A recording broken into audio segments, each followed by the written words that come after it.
All right, hello and welcome to question and answer number 9. I am your host, Pannobhasa, or David Reynolds, whichever you prefer. And I am no longer Pannobhasa Mahatera, or Pannobhasa Bhikkhu, or even Pannobhasa Samanera. It's just plain old Pannobhasa. And so far, so good. And I'm going to drink. Nope, it's not wine. It's some kind of organic berry juice.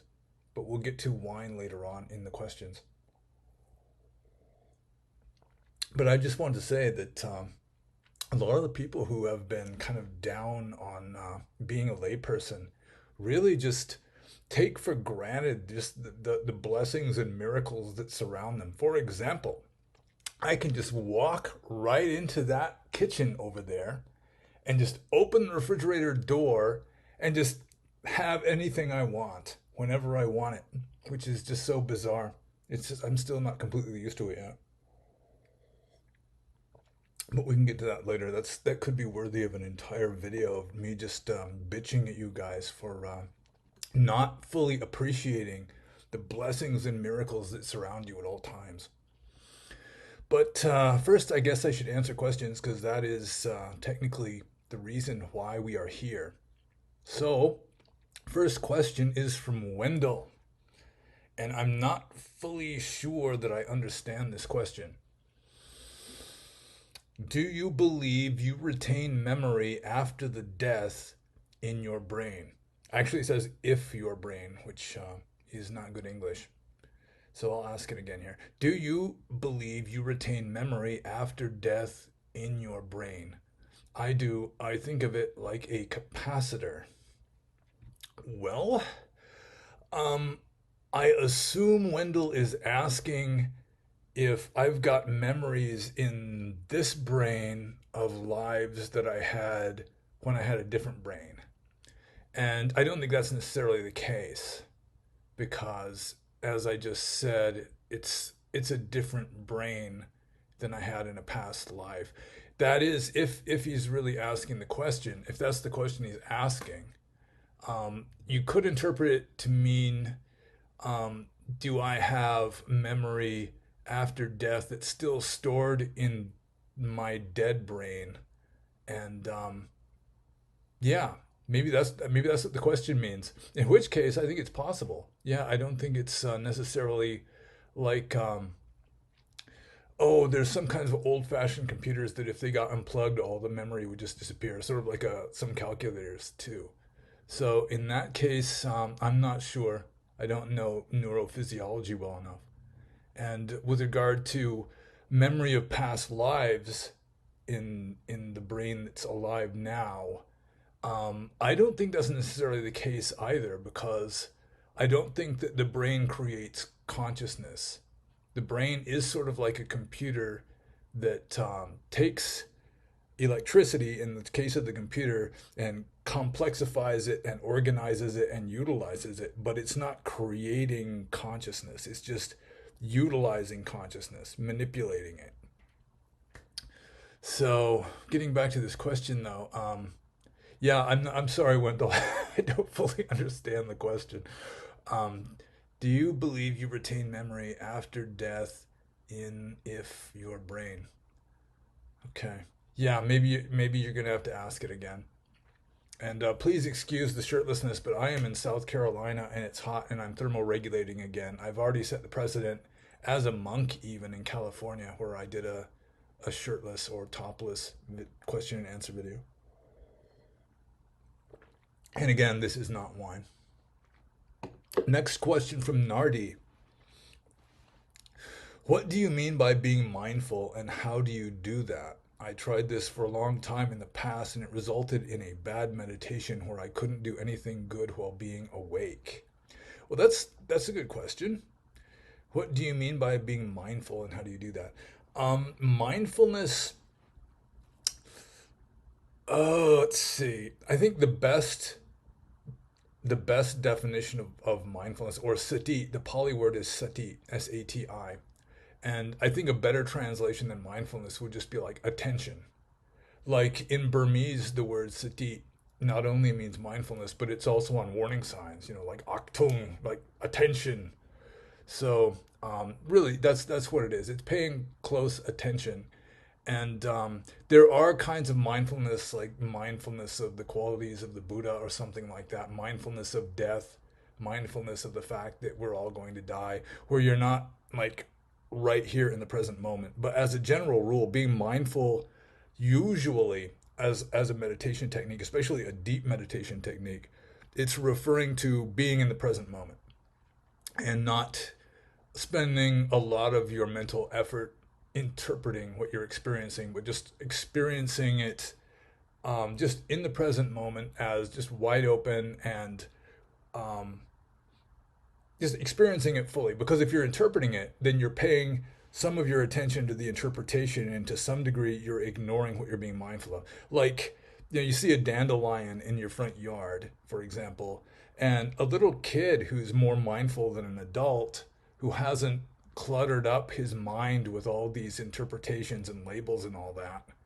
The little kid will see the dandelion, in its full splendor. He'll see it as a pretty flower still, the bright greens and then the yellow and everything. Whereas when you get older, you go out and you just glance at it enough that the interpretation just springs into mind as, damn dandelion, weed. And then you just stop paying attention to it. It's like as soon as you see it enough for the label to register, the identity, as soon as it means something and you don't consider it to be important, then that's it. You pay out just this little glimmer of attention to it, and then you just go off in your mind with regard to the interpretations and everything. So being mindful is not spinning off into the interpretations of things, but just being right there in the present moment and doing as little thinking about it as possible. So the way you do it um, is first you start with the simple things, like breathing, for example. And there have been times like I've been walking back and forth talking with somebody, just walking back and forth out in front of their house, for exercise or whatever, and having a conversation where I was being mindful of like the movement of my mouth and like the vibration in my throat, these physical phenomena that were going along with talking. And for some reason, I wasn't so much in the habit or the practice of being mindful that just the talking, the conversation was just taking care of itself. It was just nature taking its course, whereas my mindfulness was really concentrated on, excuse me,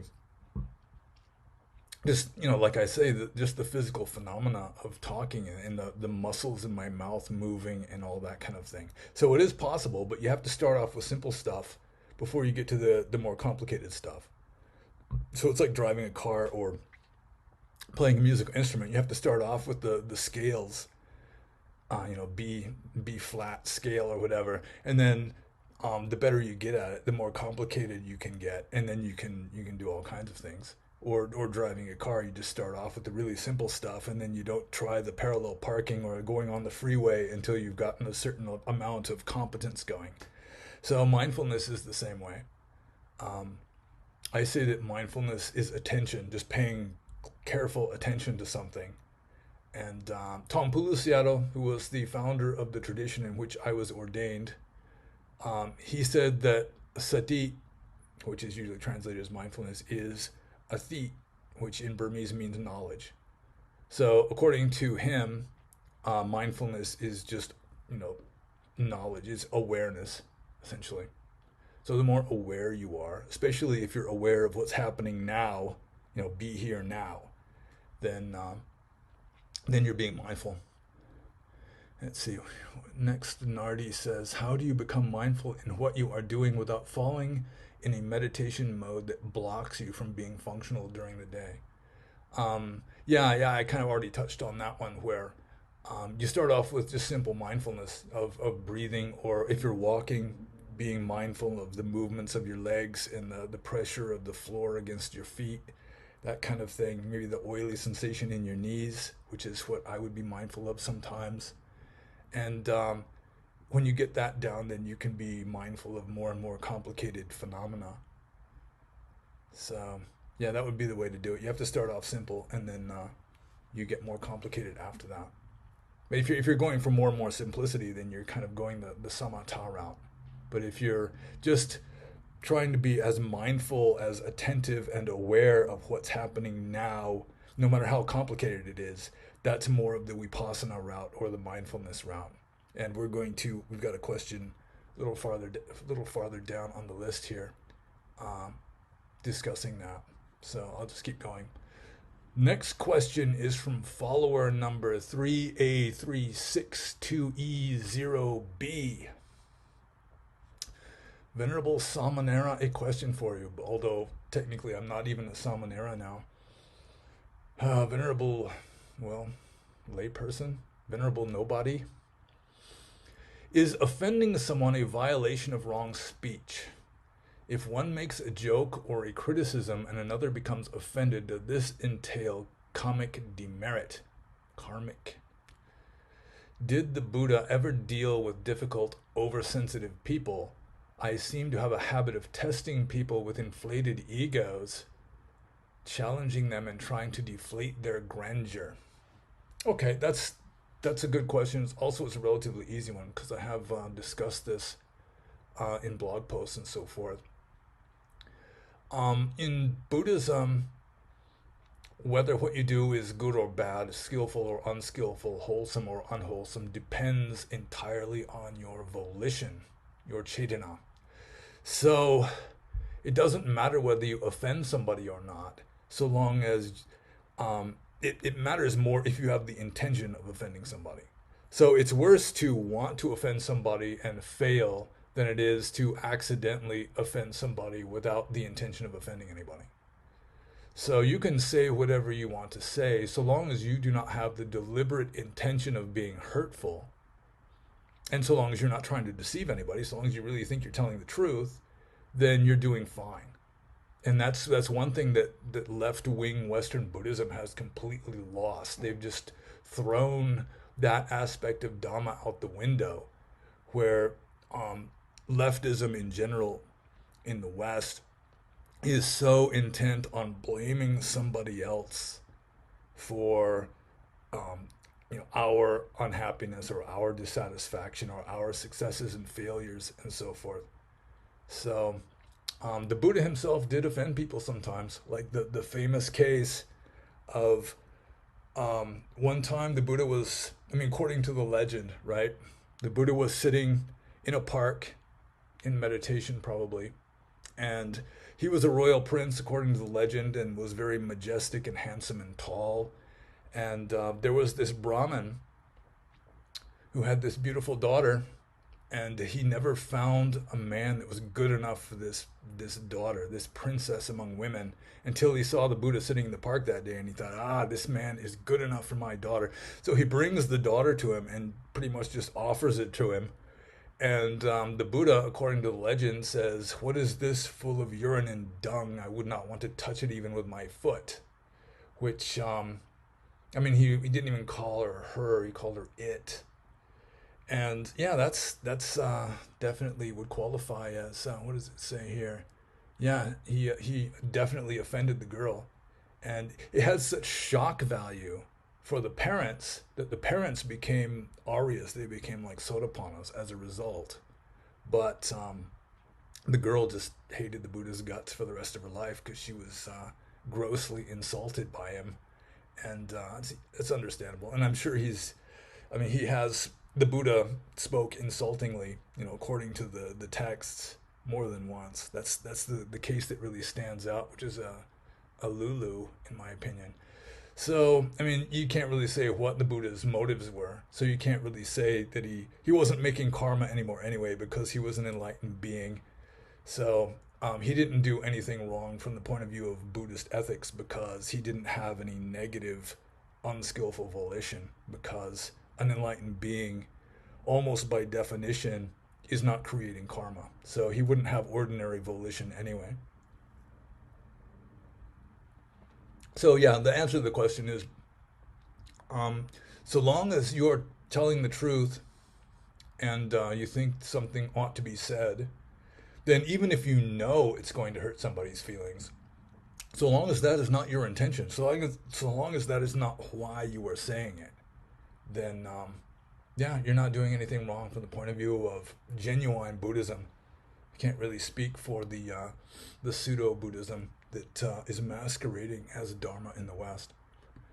So next question is from Alex.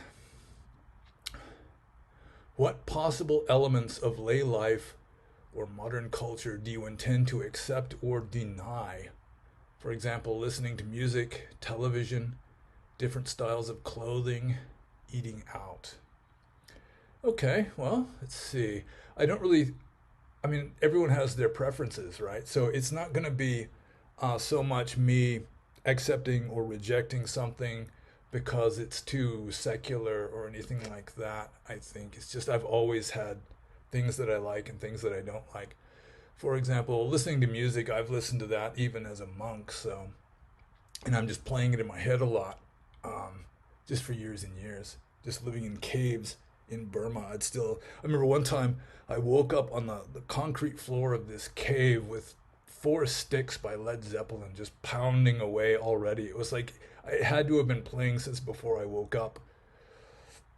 Let's see, listening to music, television. I've always hated television since I was a teenager. I've hated television, so I've just stubbornly refused to accept TV, even though you can watch TV shows on the computer if you really want to. You know, you can watch old reruns of Beverly Hillbillies, or there's this one show I've been watching called Chopped, some kind of cooking show.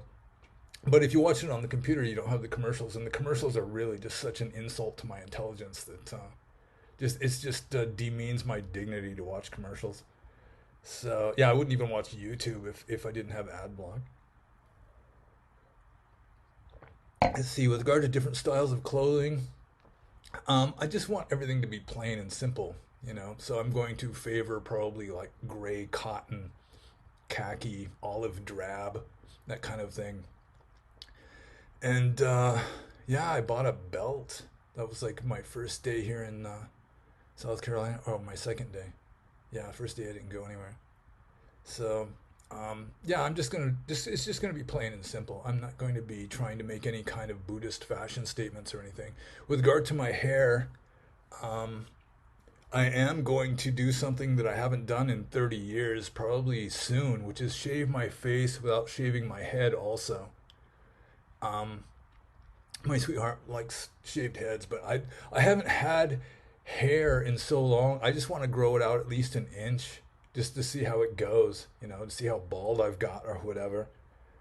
And when I do have my hair cut, I've always been kind of a minimalist. I don't like any kind of weird styles. You know, I'm probably not going to have it shaved on the sides and long on top or anything like that. Probably the way it used to be, I just go to some place and just say cut it down to an inch and a half, just every hair on my head the same length. Eating out. Let's see. Yeah, I don't think there's necessarily anything non-dharmic about eating out. Although one consideration is that if you eat food, I've read this. I think it was Ram Dass that said this. That um, you know, when somebody cooks food, to some degree, their mental states or their vibes kind of permeate into the food a little bit. And he's talked about how he had this teacher, this in India, who would get violently ill if he ate food from somebody that was angry.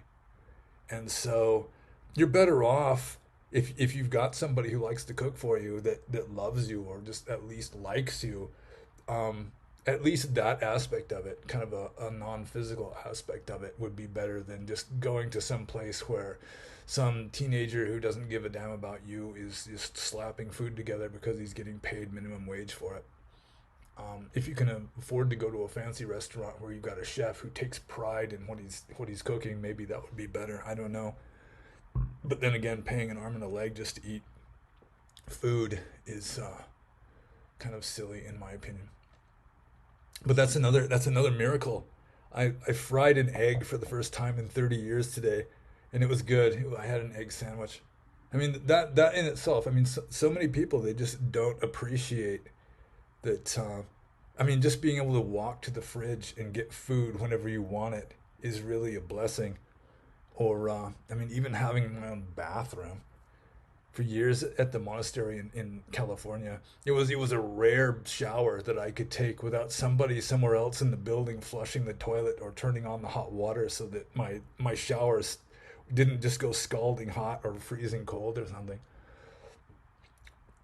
Okay, anyway, that was my answer to Alex with regard to what possible elements of lay life and modern culture I intend to accept or deny. Yeah, I'm just gonna live a simple life, and I will still be an abnormal minimalist by Western standards, I am sure. But yeah, I don't see anything necessarily wrong with listening to music or I don't know, wearing a shirt that's red. I can wear a red shirt if I want to. Okay, next question is also from Alex. What is your opinion of bhakti or devotional yoga as a way to enlightenment? That's an interesting question. And I mean, it's really got a lot of, what would you call it, advocates, especially in India. Bhakti yoga is one of the main branches of yoga. But I think it's mainly suitable for a heart oriented person. You know, you've got karma yoga, like the yoga of service, which is sort of like what Gandhi was doing, or Mother Teresa, even though she wasn't a Hindu. And then you've got like bhakti yoga, which is the the yoga of just wholehearted love and devotion to the guru. And it seems to me that just using romantic love as a spiritual vehicle, just trying to love another person as perfectly as you can, just as open heartedly, as completely as you can, that would be similar to bhakti yoga. I think it's um, really I see it more as a vehicle of love rather than like just obedience or just reverence, something like that. Although reverence itself would have like the open-hearted acceptance to it, because my handy definition of love is just acceptance. In a way, it's just knocking down at least a window in Pink Floyd's wall so that you just open to somebody without anything closed off between you. So, bhakti yoga, to the extent that it does that, to the extent that it gives you greater love, and if you're loving a really wise person, then mental states are contagious. Then the mental states of the wise person will have its effect on you, which also can be beneficial. Although that can be beneficial regardless of what kind of yoga you're doing. If you've just got an instructor and you respect your instructor, then, or you have a certain amount of love and appreciation and gratitude towards really anybody, then you're going to get benefits regardless of whether you're taking the path of meditation or service or anything like that. So, getting back to the question, what is your opinion of bhakti yoga as a way to enlightenment? I think it does work for some people, especially if you pick the right guru. I mean, if you just pick a crackpot charlatan, the Hindus say that, even if your guru is a crackpot charlatan, still, if you do it perfectly, it's still um, a valid vehicle to enlightenment, because it's really just the capacity of your own heart to fully accept and love somebody. So, yeah, it's really not the route I have taken, although I'll be taking it more now that that I have a sweetheart, so that it'll be part of my spiritual practice, um, starting, recently, relatively recently, is just to love somebody as well as I can, and to be as have as good of an effect on the other person. Like if you have a relationship, then you have another person to consider, obviously. Like if I'm in a bad mood and I'm by myself, I can just sit there grumbling and like bitching and being pissy to myself or whatever. But if you love another person and they're there, you don't want to just take it out on them. So in a way, it kind of steers you to being a better person in that regard. And that's kind of a spiritual practice in and of itself. So I guess I do have a little bit of devotional yoga going now. Um, maybe more than a little bit.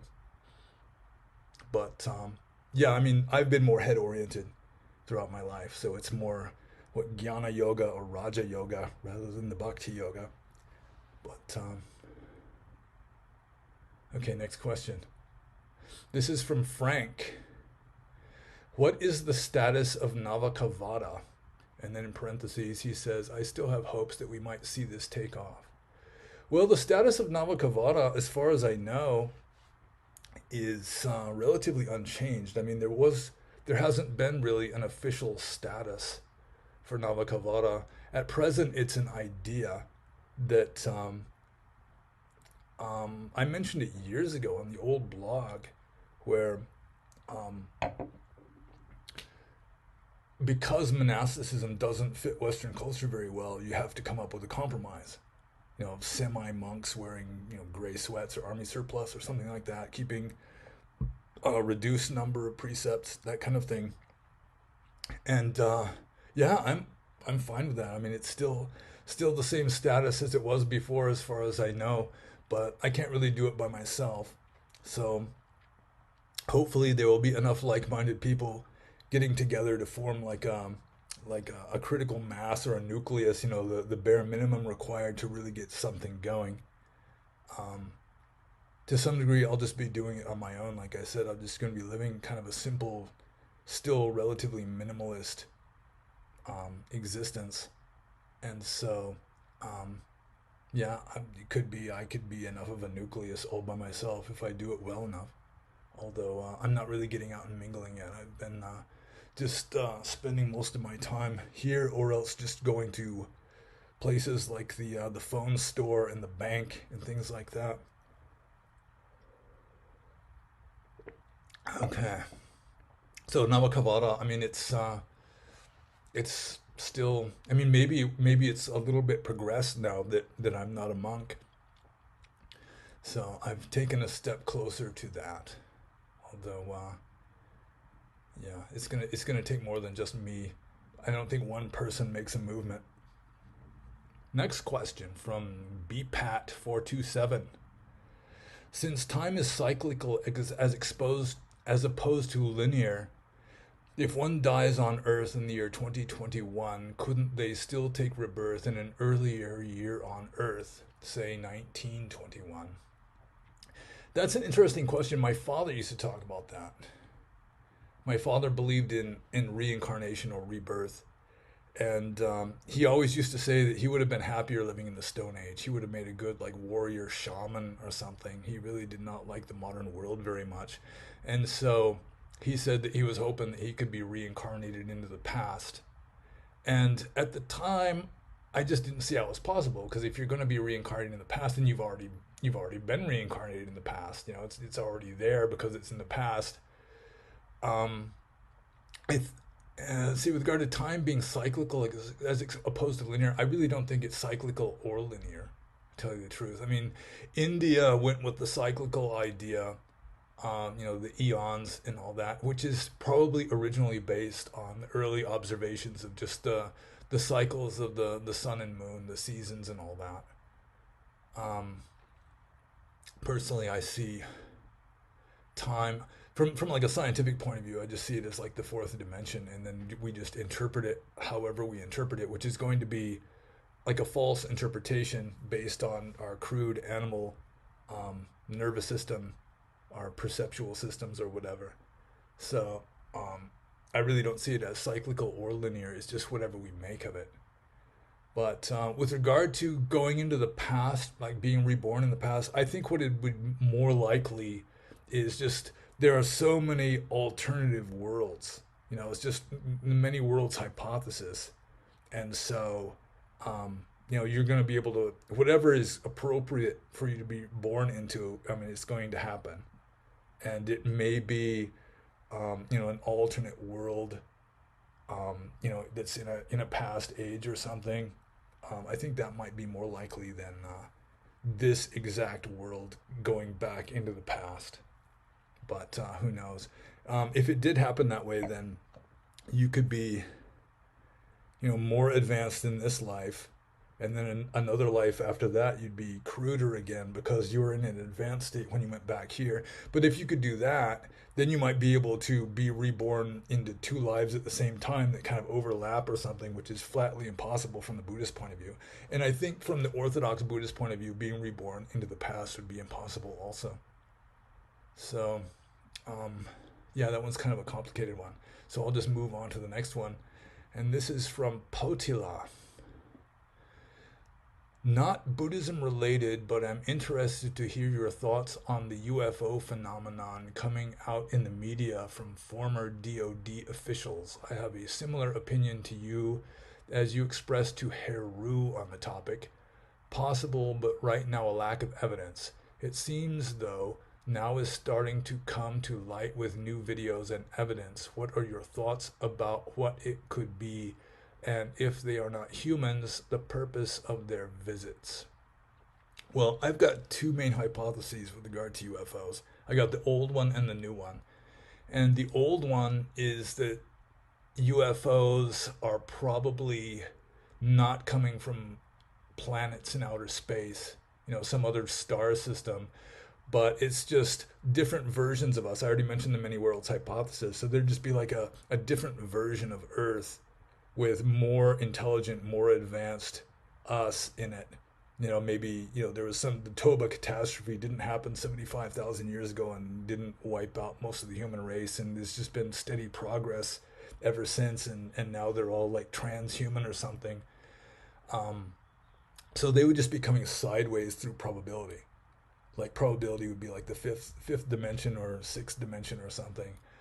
That was my old hypothesis. And if they're coming here like as scientists, like anthropologists studying primitive tribes or something. And then of course they might have like in Star Trek, you've got the Prime Directive where you're not supposed to be mucking up the society, like just landing on the White House lawn, anything like that. So they'd be like scientists trying to be as low impact as possible, something like that. I think it's possible, and that would be why they can't have proof of it because they're so much more advanced than we are. They just don't want us to have proof, so we can't have it or something like that.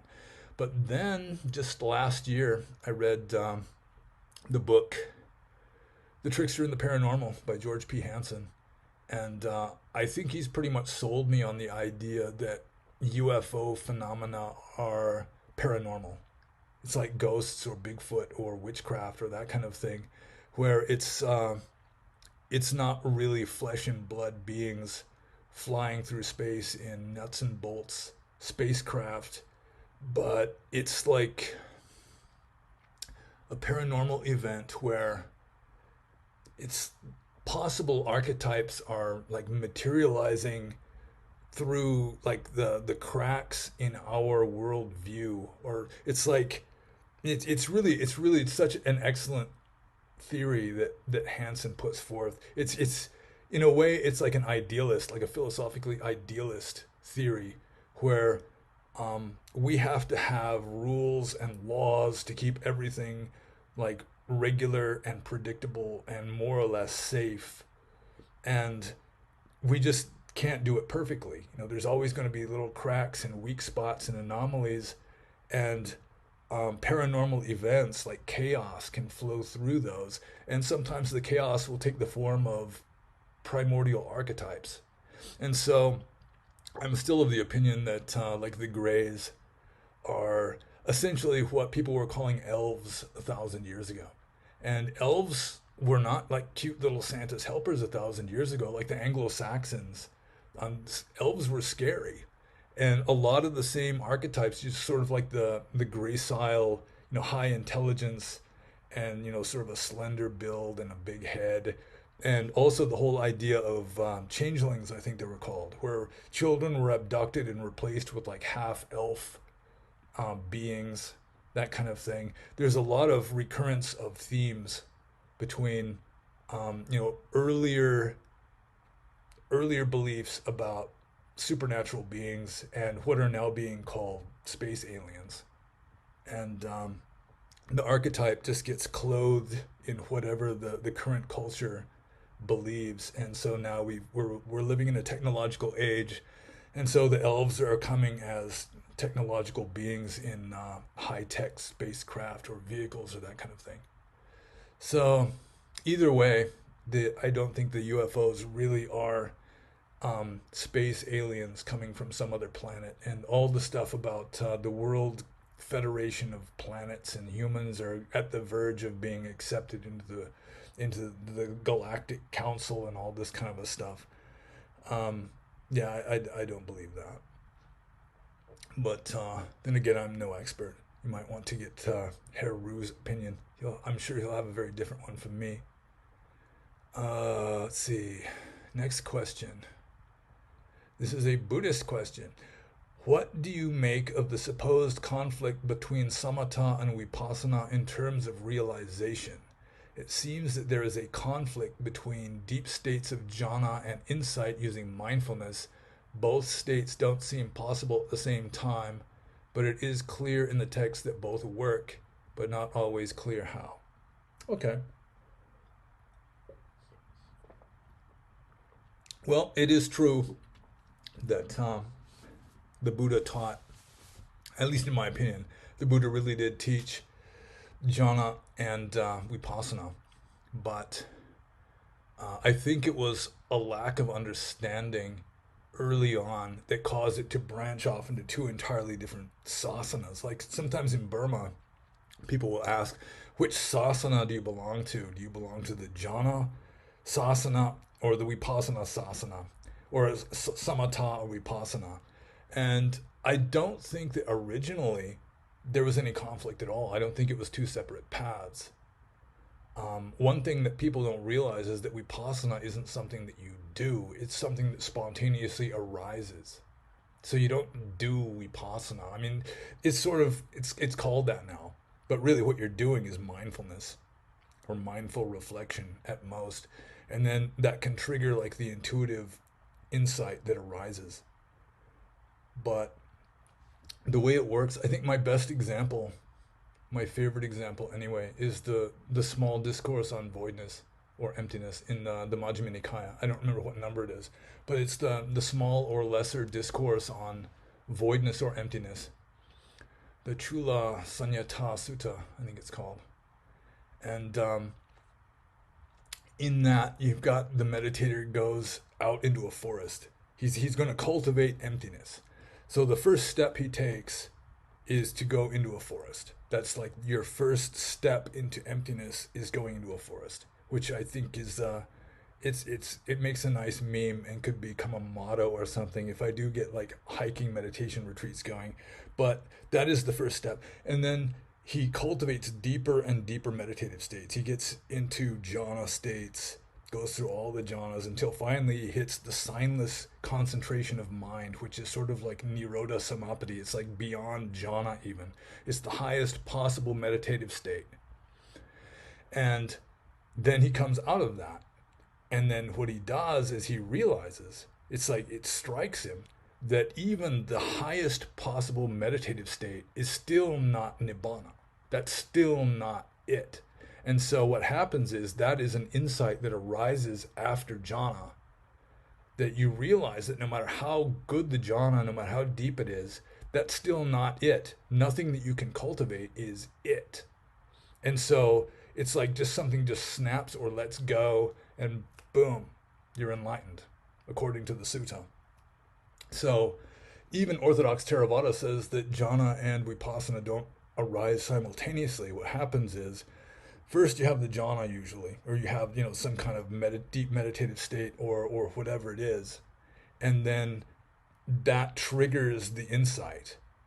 That triggers this intuitive knowledge that is the vipassana. So it's like they're not in conflict at all, even though you can't have both exactly at the same time. Because if you're in jhana, you're not thinking anything really.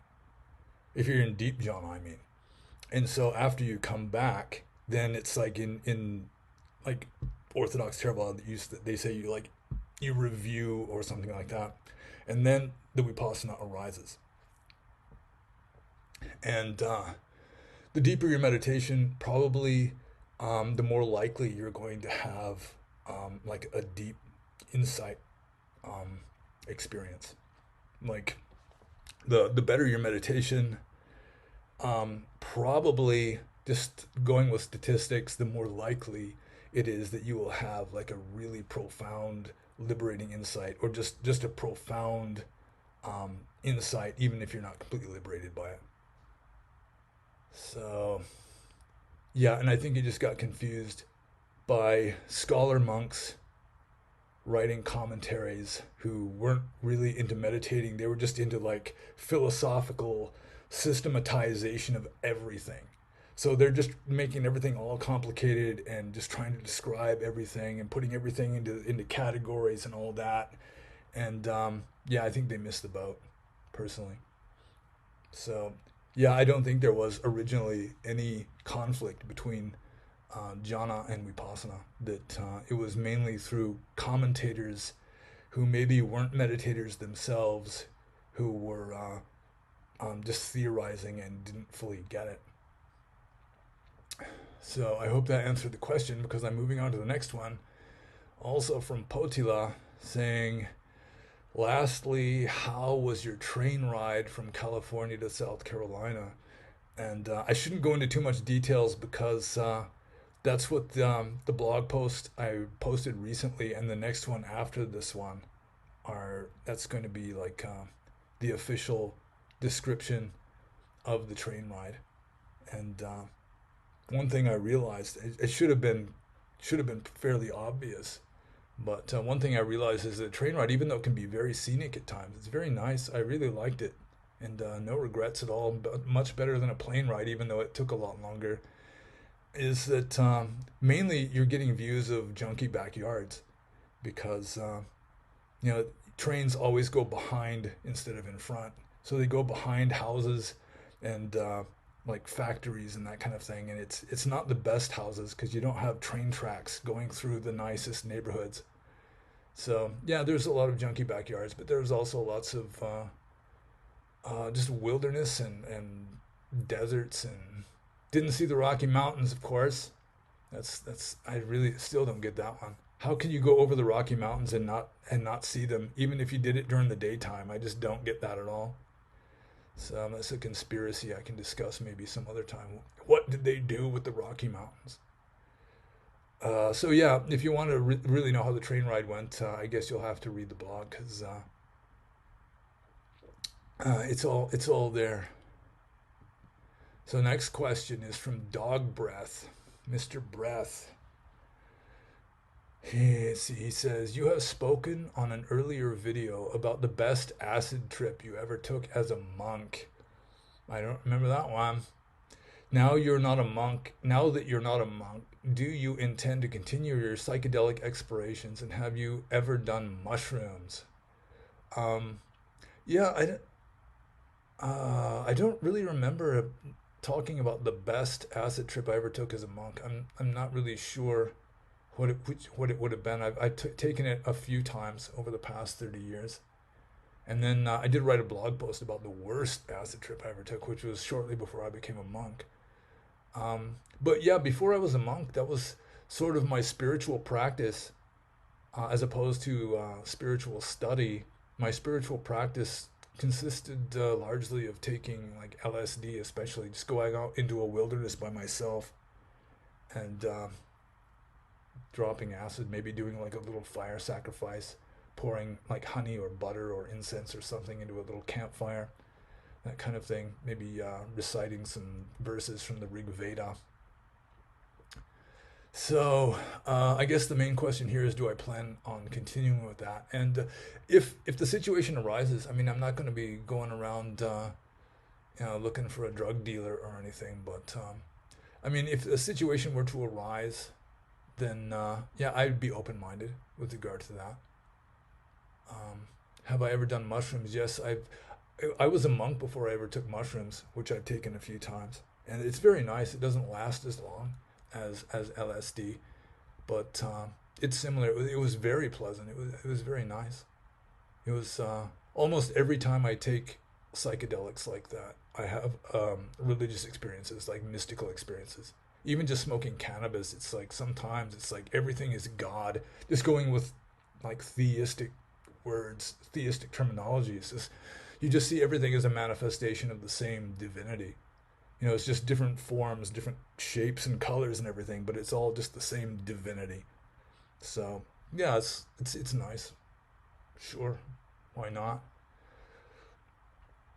But Yeah, like I say, if it happens, I'll be open minded. You know, if it just presents itself, but I'm not going to go out searching for it. And I've really gotten too old to really fully appreciate just blasting my mind. I used to just, sometimes I've just thought back when I was like 18, just man, the stuff I did, just the abuse I put my mind through, just pushing it to the limit, you know. So yeah, there's more wholesome ways of pushing yourself to the limit than just completely blasting your mind with some kind of chemical. But it can, I mean, it definitely can be beneficial. And at least in my generation, most people who were ordained as Theravada Buddhist monks that I know of, Westerners, I mean, started off with like psychedelics, some kind of psychedelics, and then you have this experience. It's like I mean, it's just as valid as the ordinary waking state. I mean, you have no doubt at all about that. You know, it works differently, the mental state does, but it's just as real. And then it just gets you into the idea that, I want to experiment with, finding a different frame of reference, but not relying on chemicals to do it. And that gets a lot of people into meditation to begin with. I think nowadays it's mostly just stress relief that gets people meditating. But back in my day, 35, 40 years ago, when I was young, it wasn't stress relief. It was just trying to find some alternate route to reality, and that's still valid, I assume. Although I'm getting kind of old for um, doing weird things to my brain. So next question, also from Mr. Breath: what exactly is a samanera? What are the requirements for being one? How does one become one? And what does it mean for a person's daily life once one is one?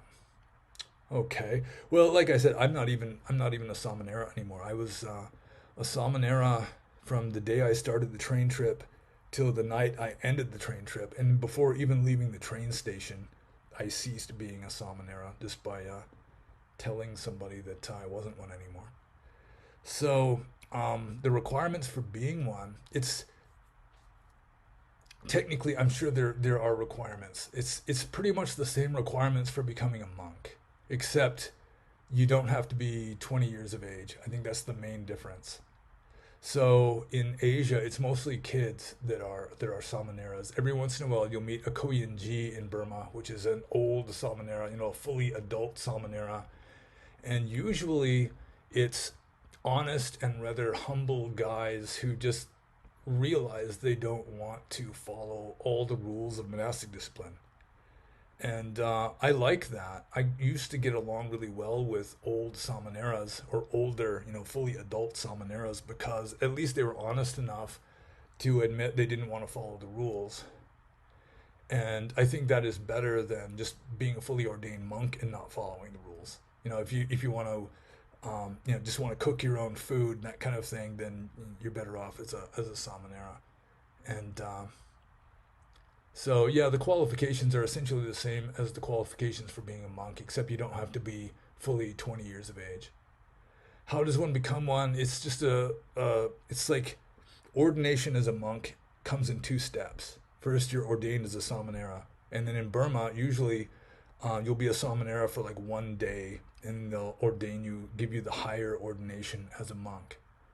And what samaneras, they only have 10 rules, and I suppose it's unfortunate that the 10th precept, the 10th rule, is not handling money. So even a samanera is not allowed technically to handle money. But I disrobed down to samanera, partly because I just didn't have any layman's clothes yet, and I figured it was less blameworthy to be handling money as a novice than as a fully ordained monk, and feeding myself and that kind of thing. So you would become one just by going to a senior monk. Oh, another difference is a single monk can ordain a samanera. Like a senior monk who's got at least 10 years of seniority as a monk can ordain a samanera just in a private ceremony, just the two people there. Whereas a full ordination as a bhikkhu, you've got to have at least 5 monks in good standing participating in the ceremony. And all you do really is you just take the three refuges and the 10 precepts, and then you're a samanera. And what does it mean for a person's daily life? Pretty much the same as a monk. I mean, you got less rules to follow, which is convenient. You're even allowed to touch women, just as long as all you're doing is touching them. So, yeah, I probably maybe answered that question. So I'll move on to question number 3 from Dog Breath, which is, are you going to turn your blog posts into a book? And that is a good question. And yeah, I'm going to be starting with the old blog. And so any of you that really want to read it for free, time is running out, because probably within, I don't know, maybe a week, I'm going to figure out how to take it down and just leave like a stub there, just directing people to the new blog, and maybe also plugging the book or 3, because I've had this idea of, I've written quite a lot of theoretically potentially valuable stuff on the old blog.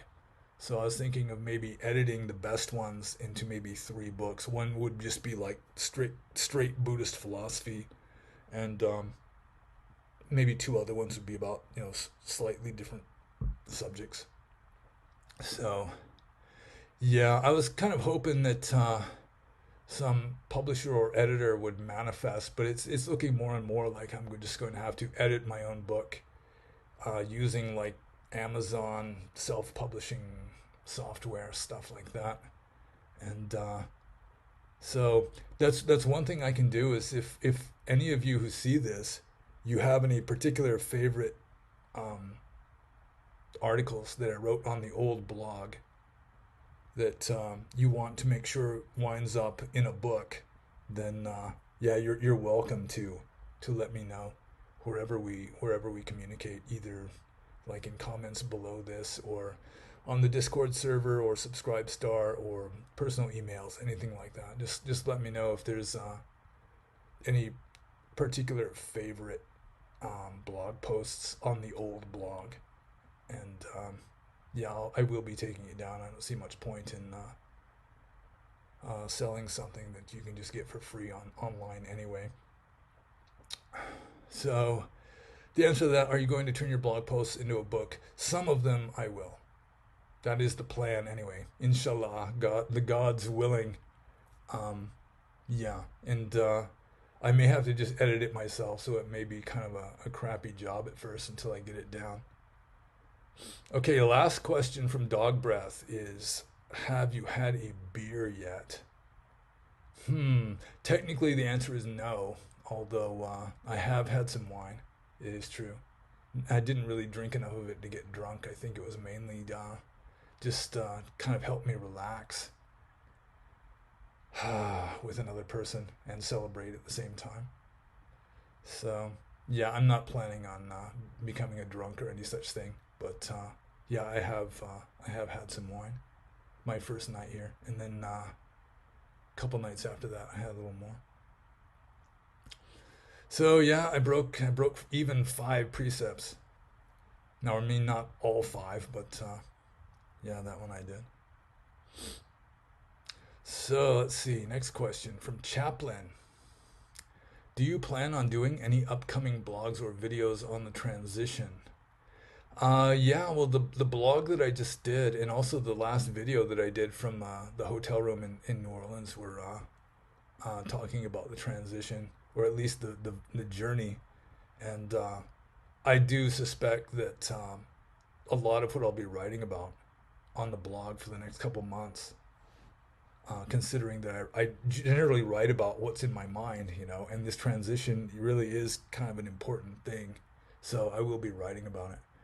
And one of the main things that I plan on writing about and maybe talking about also, like on just in a video format like this, is so many people have given me feedback in that they consider not being a monk anymore is kind of lamentable, because being a layperson is so crummy in certain ways.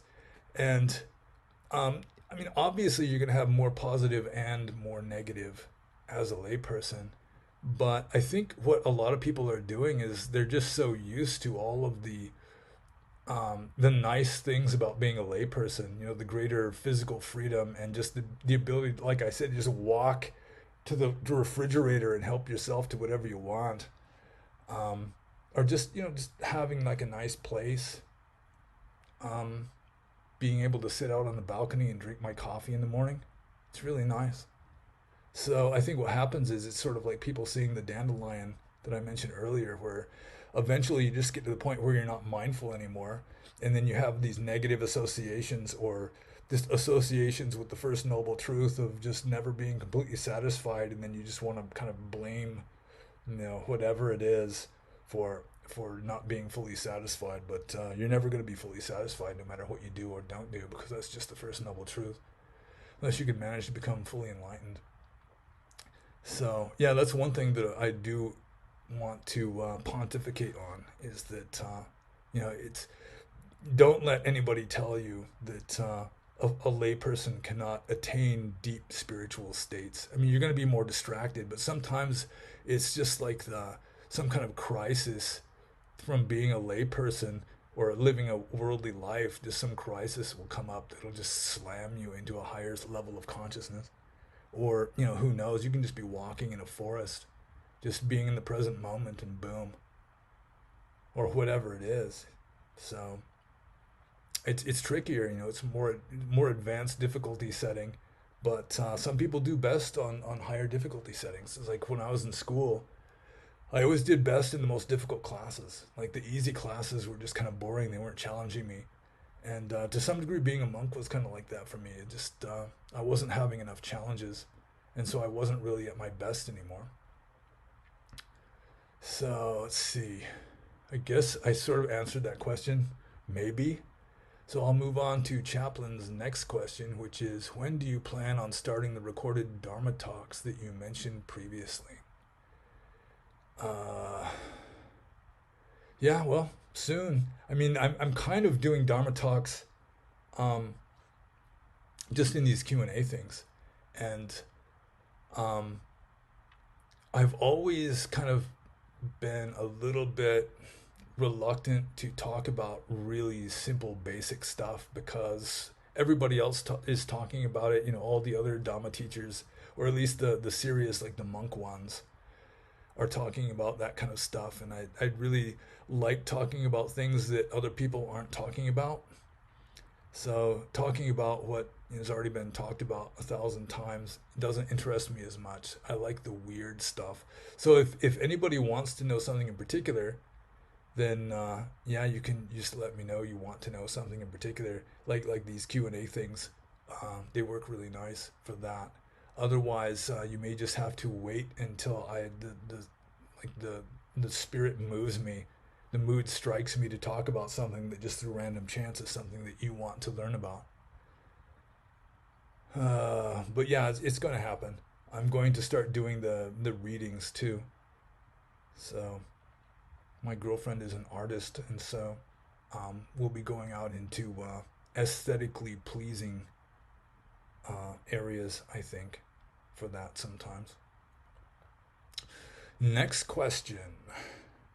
Would you consider doing a series of Buddhism 101 type readings of some foundational texts for those of us who have lots of learnings to do? Okay, yeah, that's similar to the question above that, and I think the answer is pretty much the same.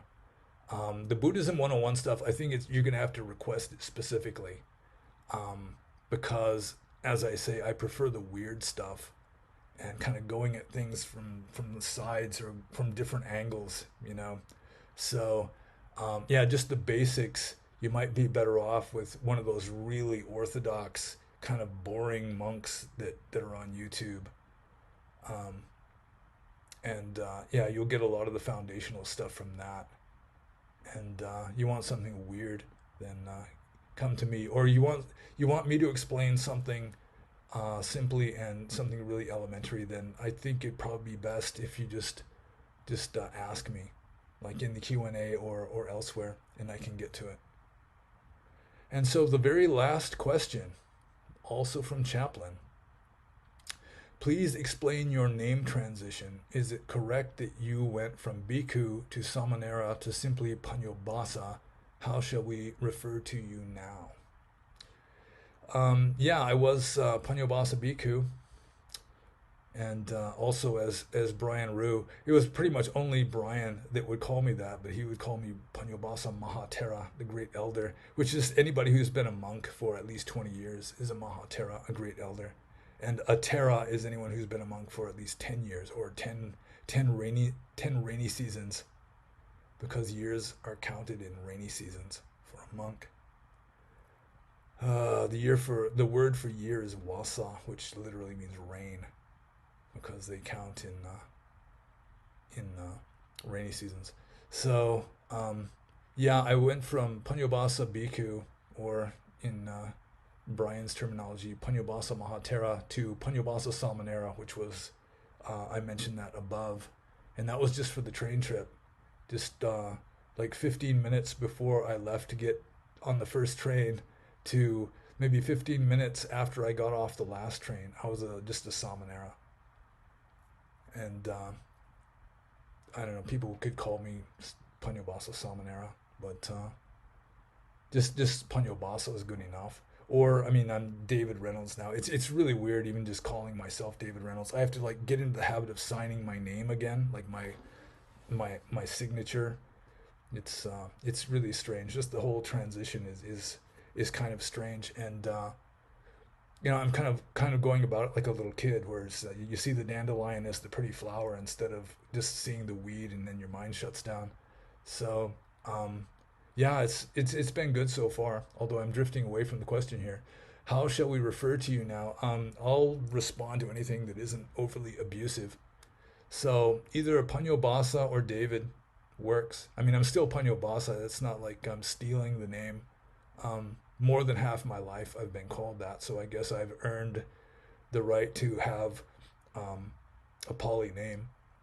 Like I guess Ajashanti, he's not a monk and he's got an Indian name. There's lots of New Agey people with Indian names, or like Hindus, that kind of thing. So yeah, I'm still a Pannobhasa. I'm just not Pannobhasa Bhikkhu or even Pannobhasa Samanera at this point. So yeah, no, it's not necessarily call me Venerable Lord, although I don't think any of you ever did anyway. Bante is not necessary anymore.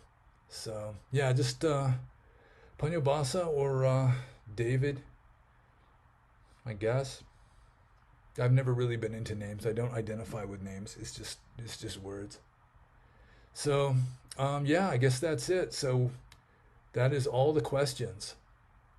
So anybody who thinks that this one wasn't a complete nosedive after the ones I did when I was a monk, then and you still have questions to ask about Buddhism or meditation or me personally or Burma or anything like that, then just even like supernatural paranormal stuff, rebirth, then if you have any kind of questions about that, you're quite welcome to ask.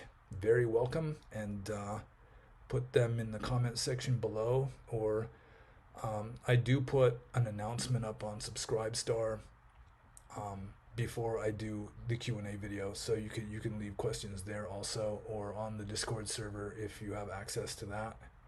And I refrain from saying I'll see you all next time, because I never see you all, because I'm just looking into a camera. So there you go. Be happy, and I assume there will be a Q&A number 10. So have a good one. Bye.